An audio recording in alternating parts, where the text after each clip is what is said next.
Welcome back மக்களே. நான் உங்களின் எம்எச்ஐ.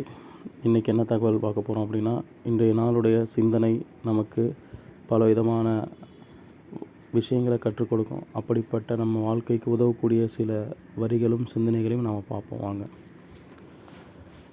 பிடித்த வாழ்க்கையை அமைத்து கொள்கிறேன் என்று கிடைத்த வாழ்க்கையை தொலைத்து விடாதீர்கள்.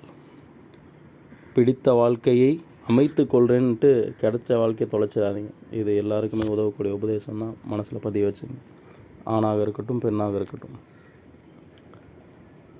அன்பிற்காக பிறரிடம் ஏங்கி நிற்காதீர்கள். உங்களுக்கான மரியாதை கிடைக்காது.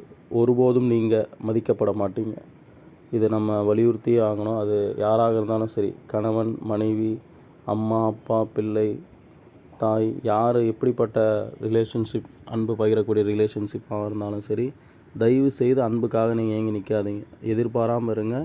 நிச்சயமாக உங்களுக்காக கிடைக்க வேண்டிய அன்பும் கிடைக்கும், மரியாதையும் கிடைக்கும். நல்லா மறுபடியும் நாம் வச்சுங்க.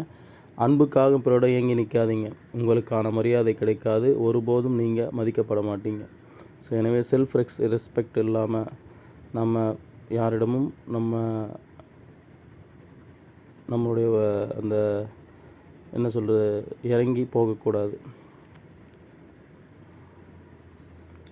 பிடித்தவர்கள் சொல்லும்போது மட்டுமே சில வார்த்தைகள் பிடித்து போய்விடுகிறது. 100க்கு 100 உண்மை. நமக்கு பிடித்தவங்க சொல்கிற வார்த்தை நமக்கு சில சமயம் பிடிச்சிருக்கும். அது நமக்கு பிடிக்காத விஷயமா இருந்தாலும் கூட, பிடித்தவர்கள் சொல்லும்போது மட்டுமே சில வார்த்தைகள் பிடித்து போய்விடுகிறது. எல்லா கேள்விகளுக்கும் எல்லோராலும் சரியான பதில் சொல்லிவிட முடிவதில்லை.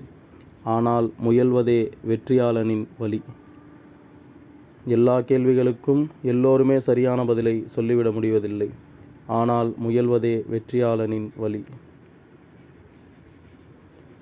அறிவு என்பது எதை பேசுகிறோம் என்பதிலும், ஞானம் என்பது எதை எப்போது பேசுகிறோம் என்பதிலுமே இருக்குது. அறிவுங்கிறது எதை நம்ம பேசுகிறோங்கிறதுல இருக்குது. ஞானம் அப்படின்னா எதை எப்போ பேசுகிறோம் அப்படிங்கிறதுல இருக்குது. இன்றைய நாளுடைய தகவல் உங்களுக்கு பயனுள்ளதாக இருக்கும் அப்படின்னு நம்புகிறேன். மேலும் இது போன்ற சிறந்த பதிவுடன் உங்களிலிருந்து விடைபெறுவது உங்களின் நான் எம்எச்ஐ. நன்றிகள்.